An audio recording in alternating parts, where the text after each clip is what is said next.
Hello, welcome. My name is Britt Salvesen. I'm a curator at the Los Angeles County Museum of Art, and together with Leah Lembeck and Vanessa Schwartz, one of the three co-curators on the LACMA exhibition, City of Cinema, Paris, 1850 to 1907. The exhibition is on view at LACMA through July 10th, 2022. For this program, I'm so pleased to introduce Bill Morrison, a really unique and visionary filmmaker, and I would argue also film historian.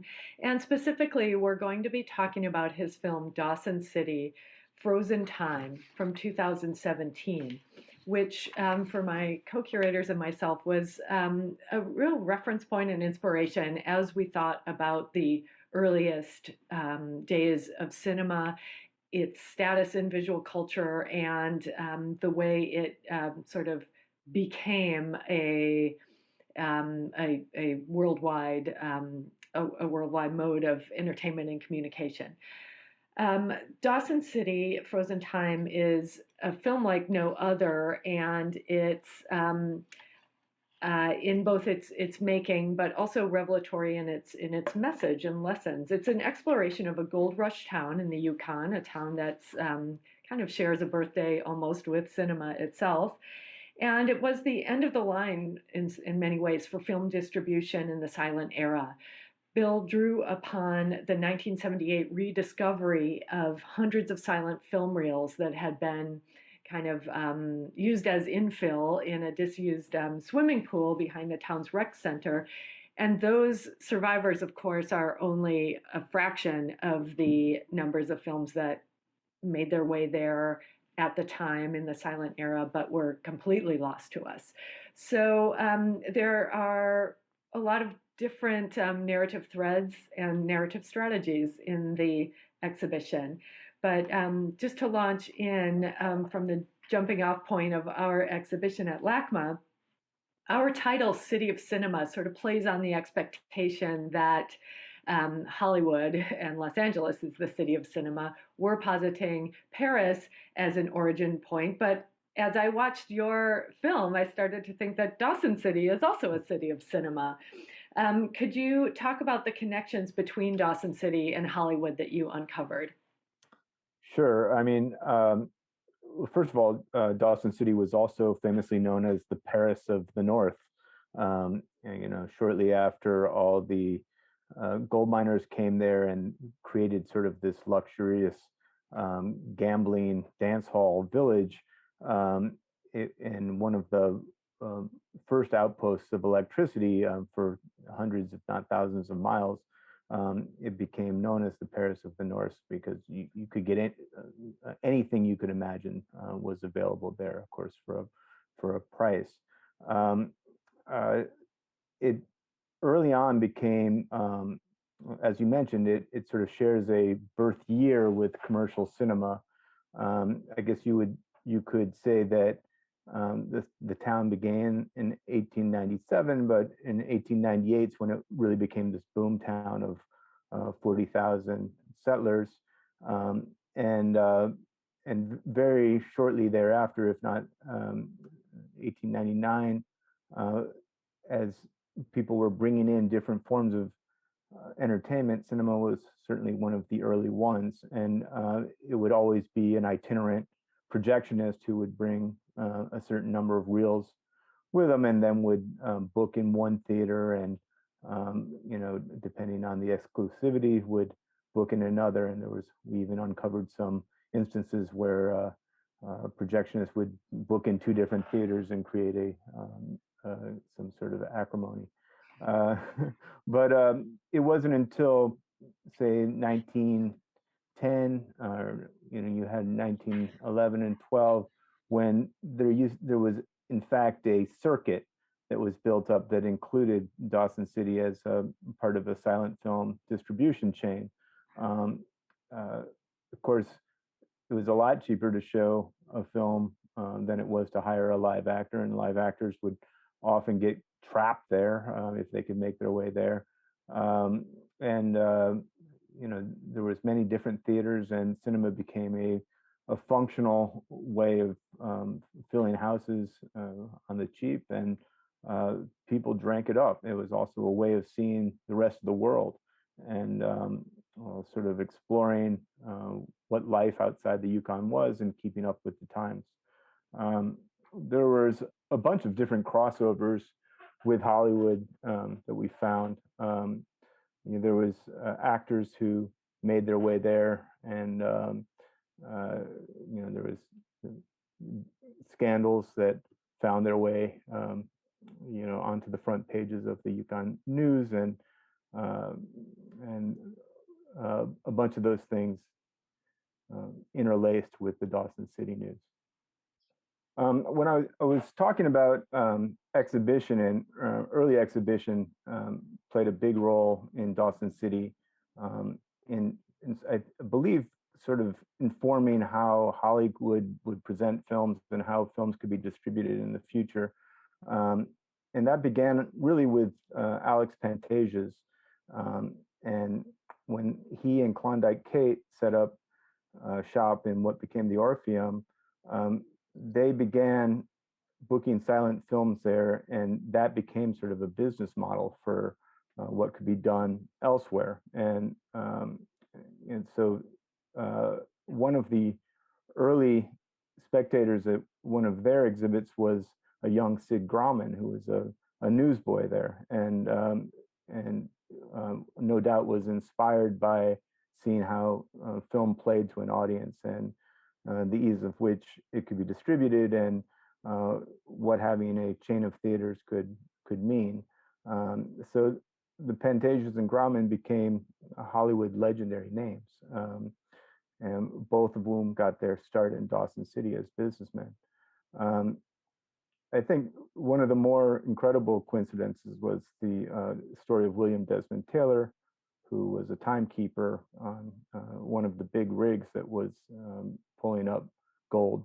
And uh, he spent time in Dawson City and then left there to become an actor, and hearing the call of Hollywood, and made a name for himself as an actor and also a director and producer, and is probably remembered best in history as the scandalous victim of a murder, which has been well documented elsewhere.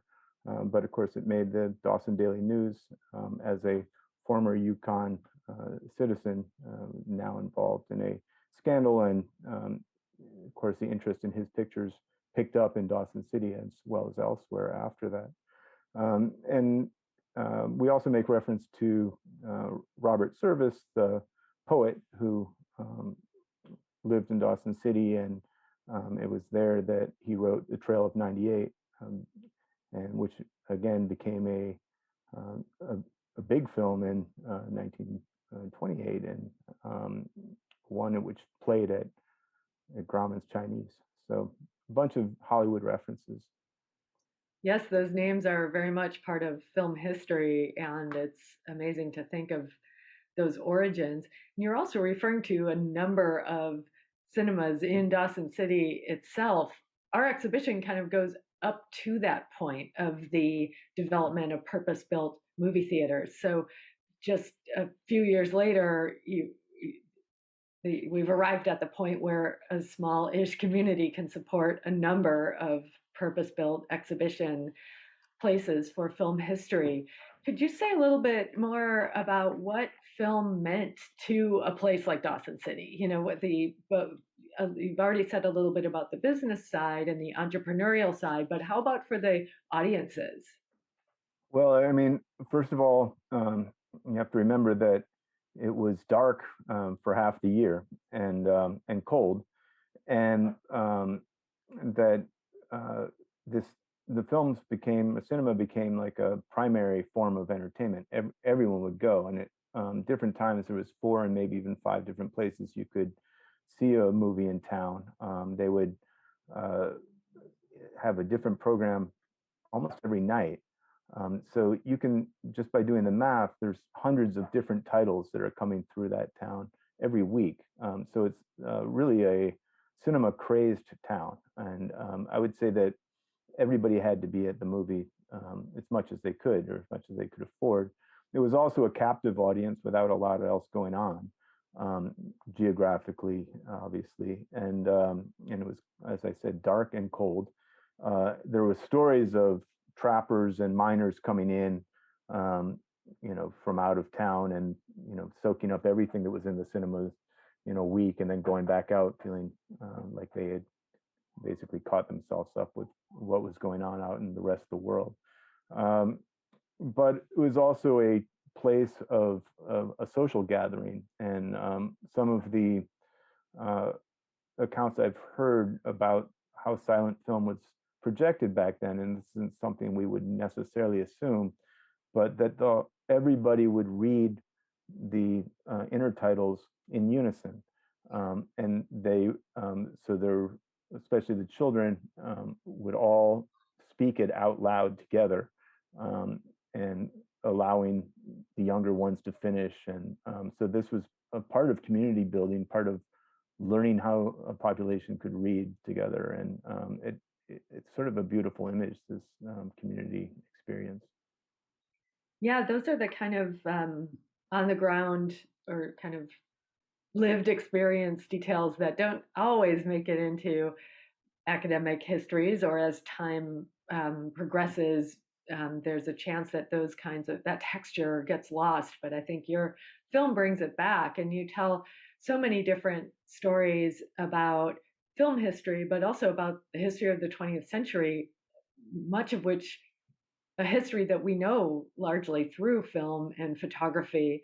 Um, could you and could you talk about the interwoven stories, or kind of which was there a first one that then branched off into other ones?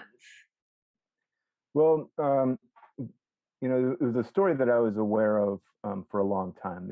That these films were found in a swimming pool in the late '70s, and I always thought it would be an interesting story to tell. Um, it also seemed really compelling, the fact, as we've already mentioned, that it's sort of the birth of the town coincided with the birth of commercial cinema, and that the two things could sort of be brought up together. Um, of course, you can't really tell the story without telling the story of the gold rush, and the gold rush also involves so much of colonial culture, and a sea change from the way indigenous people had been living there for thousands of years, that this was an important hunting and fishing camp, um, which was probably used by people who migrated over the Bering Strait. So we're talking about the great history of movement of people, and how this was changed sort of overnight, and that cinema was a harbinger of that. So there was no way of telling one part of the story without telling the other. So it very quickly became somewhat epic in scope.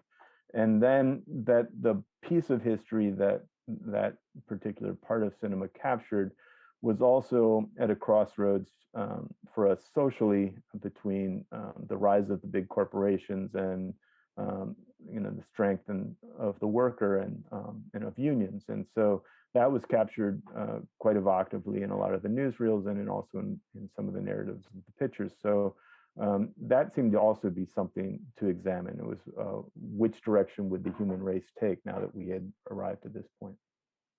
Yeah, and I know there's some of course, there were surprises. And one specific example is that World Series footage, which you came across, and being a baseball aficionado, you recognized it for what it was, relating to the famous scandal. And did your discovery of that footage um, circulate beyond the film audience? Did it change anything we knew about that episode? And what, how do we look at and think about it differently now that we can see it on film? Um, well, I mean, it did change a bunch of things for me. I mean, I had started looking at that footage in well, I guess this is March of or April of 2014, and or maybe I went back a few times, so maybe this trip was in January. But at any rate, one of the early times that I arrived there, uh, I noticed that they had an enormous old, or not an enormous, but a number of baseball films were um, collected in the collection. And being a White Sox fan, of course, the first thing I typed in was White Sox, and it was only that the entry was did not mention the Black Sox scandal of 1919. It just said the 1919 World Series between the Chicago White Sox and the Cincinnati Reds without any other reference, and I found that rather curious because uh, any baseball historian would flag that, and so that was the first reel I called up to look at, and then my colleague Paul Gordon, who is in charge of digital migration there, and was really my friend and a person who got me into the archive and showed me where a lot of things were buried. He got excited about it too, and suggested that we digitize it and upload it to the YouTube channel. And so, quite beyond the film world being excited, the baseball world got very excited. And almost overnight, that clip got something like 350,000 views, which was pretty extraordinary. And I remember I had come back from Europe, and um, my voice mailbox was full and my email box was full. Had been out of touch for whatever it is, 8 or 10 hours, and this thing had sort of taken the baseball world by storm.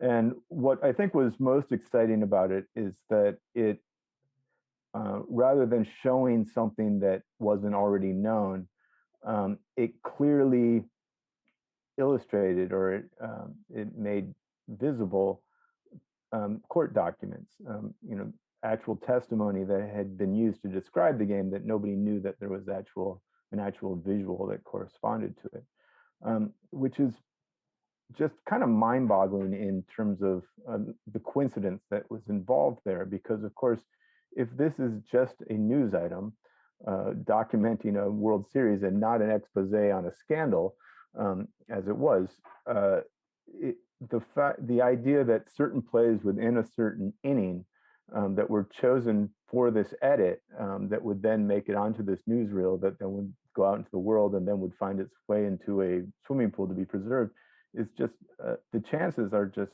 if somebody wrote that in a piece of fiction, you would say, well, that's just stupid, Yeah, that implausible. it's Yeah. completely implausible, just the fact that that much of the world and some missed double play would show up in this newsreel. It's really mind-boggling. So I think that got a lot of baseball scholars very excited. I can tell you that that particular excitement is not shared by our European friends, who wonder why I've spent so much time talking about baseball to the degree that I'm slowing down frames to 1 second each to show a ball being thrown between one adult man to another. But to us baseball fans, it's pretty spectacular. And these frames are kind of emblematic of the entire collection of the incredible chance and coincidence that. That's right. The kind of thrill of the survival, but then the other side of that, of course, is the sort of melancholy of everything that didn't survive, that or that may remain to be discovered. But I'm going to shift a little bit to your kind of aesthetic and directorial viewpoint and vision. And this is kind of the big question. I think you've been asked before, but what is it about decay and loss as a part of the history of film that attracts you so much? Why has that become such a central concern for you? Well, it's just because it looks so cool. But there must be more to it than that. Well, that was I came to film as a painter, so the distress to the material image, especially when it was an interesting visual image and not just obfuscating an image or acting as patina on top, but actually getting into the image and enhancing it and changing the meaning of it. Um, was my first draw to it, rather than taking a stance about everything being lost. Hmm. I was always amazed and enchanted by what survived and the way that it had changed. And I think that with film, because it's already a time-based medium and it's dealing with time intrinsically, um, we often think about the time that it was shot, or the time that it was written, or the time that's depicted on the film, or even the time that's happening while we're watching it. We rarely think about the time that's how time has impacted an actual the actual vessel of the film itself. And so in a way, this decay is yet another axis of time, the time of what is how this thing has interacted with the physical world, and the decay in some ways represents that as well. That's such a great point. Could you walk through, because of course you weren't you weren't watching nitrate reels through a projector from 1919, basically. So could you walk through the kind of basic migrations, let's say, from that found material to yourself being able to watch it, or I guess Right. us being able to watch it on YouTube? So this is a fairly blessed collection in that it got a lot of people excited in 1978, and it was really the cooperation between the Canadian government and the United States government that allowed for a lot of resources and ingenuity um, were allocated towards this project. And so after they were airlifted out, it's just, I guess, starting at the moment that the film ends, they were brought to Ottawa, and a rewash technique was developed that would basically wash these things and stabilize them. And and then they were frame by frame rephotographed onto a safety stock. That is to say, not a nitrate stock, but an acetate stock. And the American content nitrate was remigrated to the US, and the Canadian content, or anything that showed Canadian content, was remained in Ottawa. And it was also the collaboration with American Film Institute that where a lot of this production was done. So then those reels were, or the copy. Everyone got a copy. Everyone got a safety copy, and the nitrate was driven down to Suitland, Maryland, where it was stored at the National Archives there, um, just in the wake of an enormous nitrate fire. So that must have been really harrowing for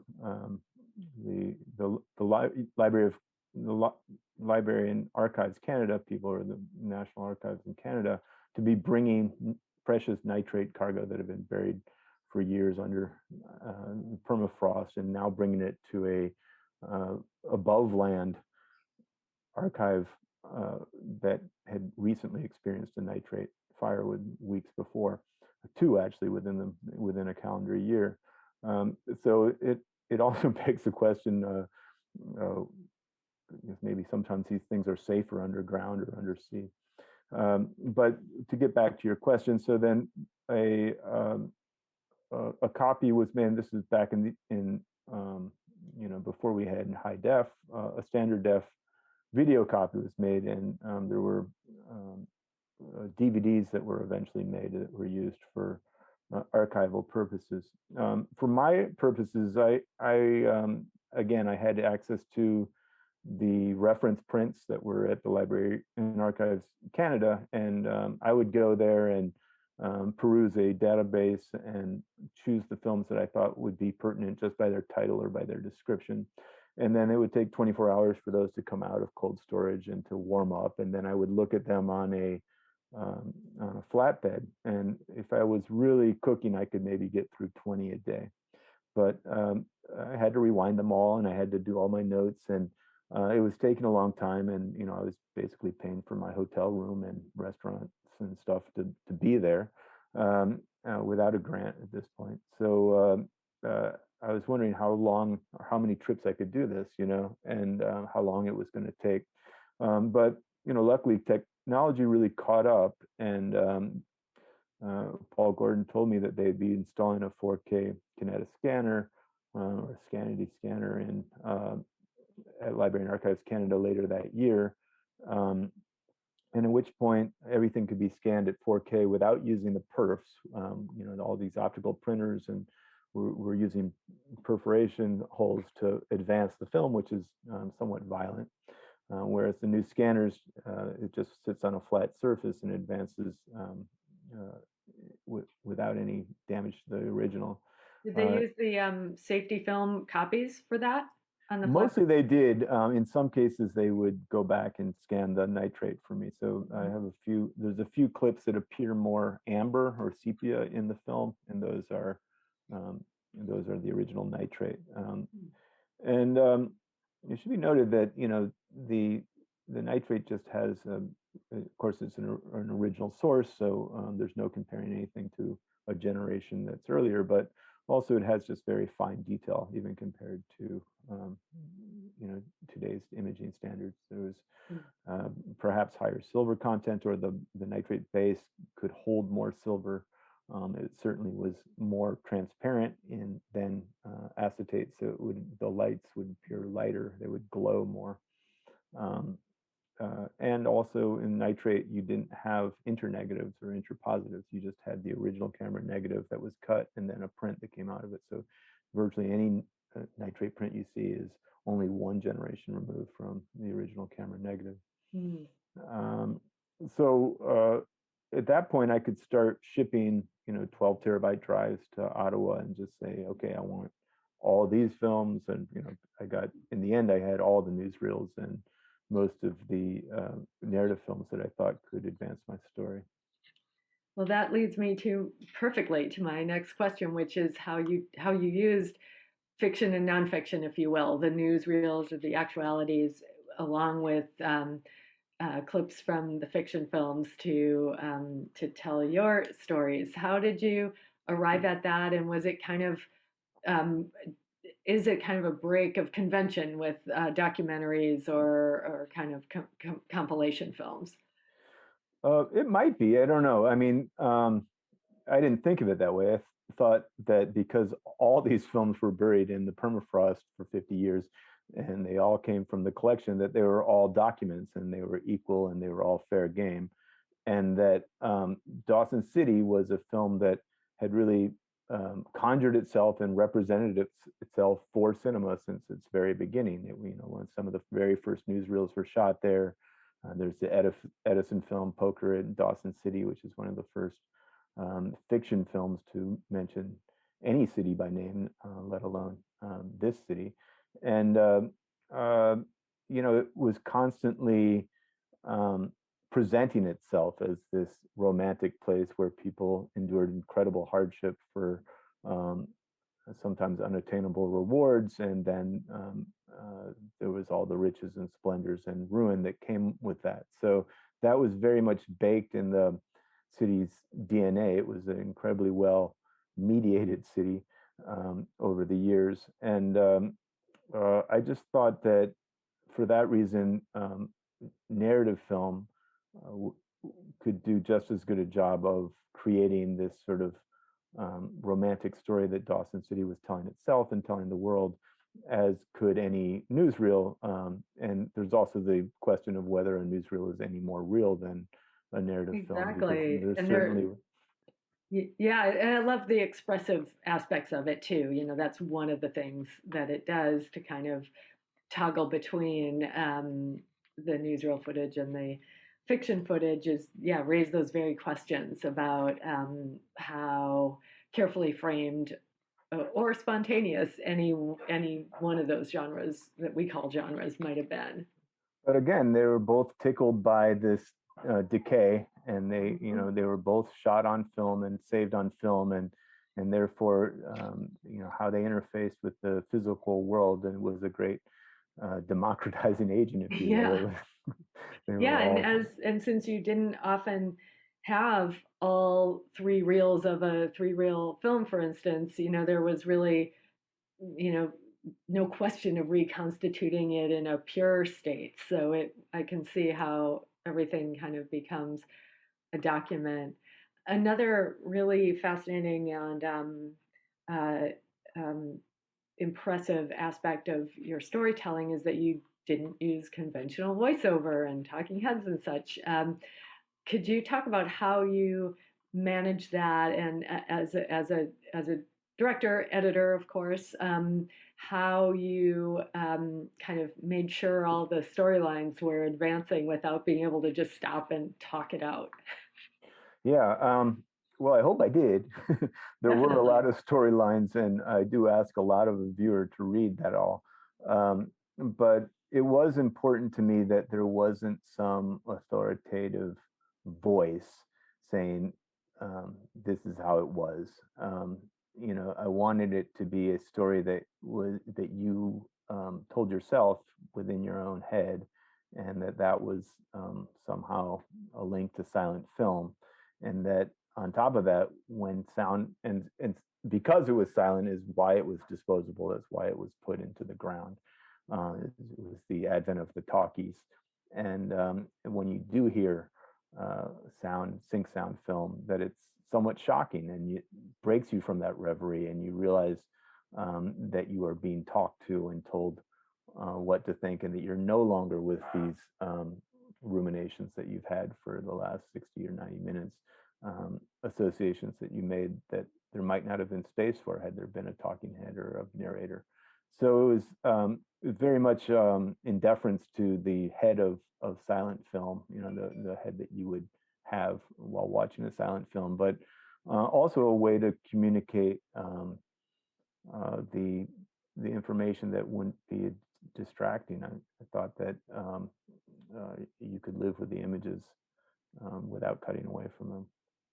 Absolutely. And at what stage did the soundtrack enter? So I had met Alex Summers actually, that during that first trip to Ottawa, where I had discovered the Black Sox footage, the World Series footage of 1919. Coincidentally, the band Sigur Rós was playing in Ottawa in the big hockey stadium outside of town where the Ottawa Senators play. And I had met them, or they were fans of an earlier film of mine. They were fans of Decasia, so we had communicated, and I'd met them briefly when they were at Madison Square Garden, and it just so happened that they were in Ottawa. So I wrote them, and they invited me to the show, and a friend of mine dropped me off, but I didn't have a car or a way back. So I went back into the dressing room and met these guys, and I described what I'd found. And when I say these guys, I mean Jónsi is the lead singer and in some ways the spiritual leader of Sigur Rós, and his partner at the time and frequent producer, Alex Summers. And there was another musician, a woman who was backstage, and she was really impressed that Alex Summers was there. She was like, "That's the guy. He's responsible for the sound." And I was like, "Oh, that's interesting." So I met Jónsi and Alex at that time, and I said, when you're in New York, I'll try to show you what I've been looking at. So a few weeks later, they came by my apartment, and we looked at some footage, and in pretty short order, they created, I think, what they would call a lost weekend. They created like 25, 26 minutes of footage that I used as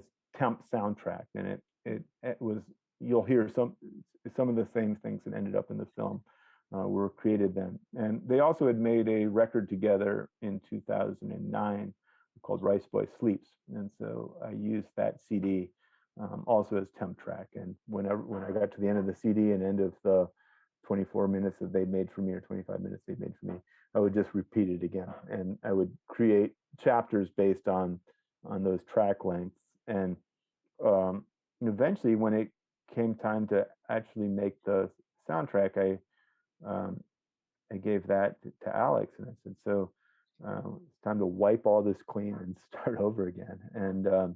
And Alex just had incredible facility and wherewithal to create something from the ground up. He was working in Reykjavik. He'd assured me that that was the only project that he was going to be concentrating on that summer, and he had access to just a number of tremendous musicians in Reykjavik. And he also called in his brother John Summers for the sound design, who was working in Baltimore.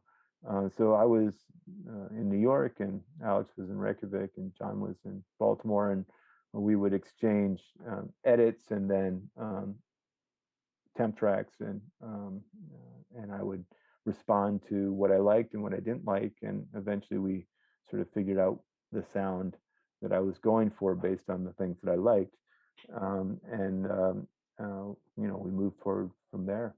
And he had his own studio. A lot of people recorded there, and he was able to bring in these tremendous musicians to play live and create the score on the first go round.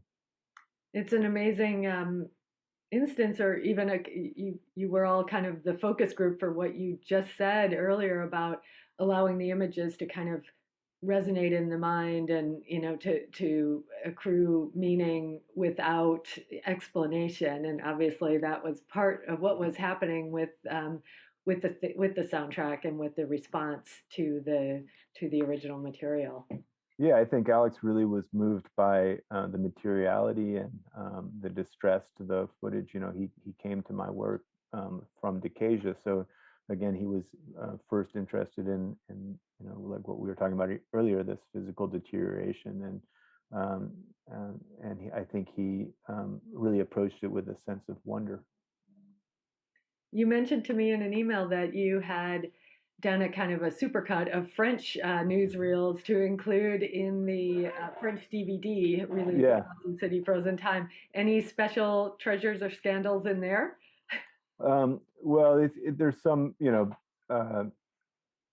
again, I don't know if it would have been a treasure to anyone else, but there was one shot, a minute-long shot of these French senators returning from lunch.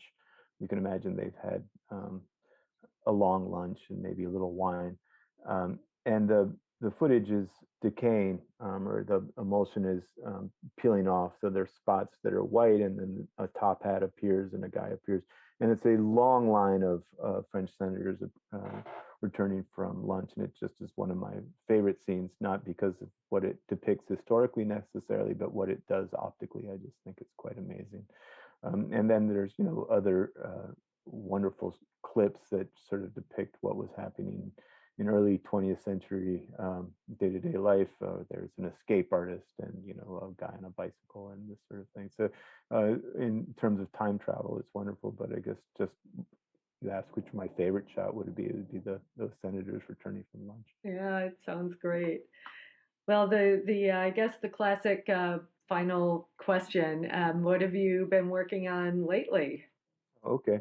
Well, last year I released a film called The Village Detective, a song cycle, which Kino Lorber put out, and it's available on all your home video platforms. And that was also not unrelated. I think if Dawson City was This Is Your Film on Capitalism, The Village Detective is This Is Your Film on Communism.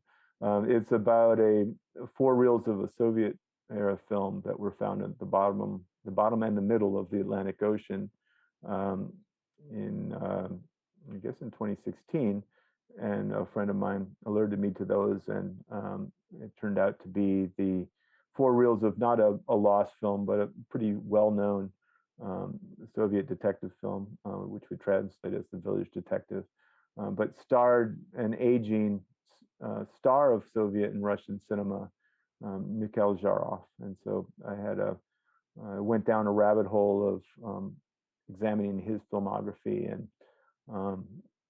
sort of piecing together a detective story using this old footage of him, culminating in the footage that was found in the bottom of the sea. Great. It does sound like a great other side of the coin, I guess, or step further in the 20th century. Oh, I should mention one more thing, because this is Los Angeles. Last year, I also made a short for LA Opera, Let Me Come In, and I believe that's still available on their website. But that was working with a distressed, deteriorated print of a 1928 German film the English translation of which was Pawns of Passion. But the German title was Liebeshölle, or Love's Hell, and from I believe 1928.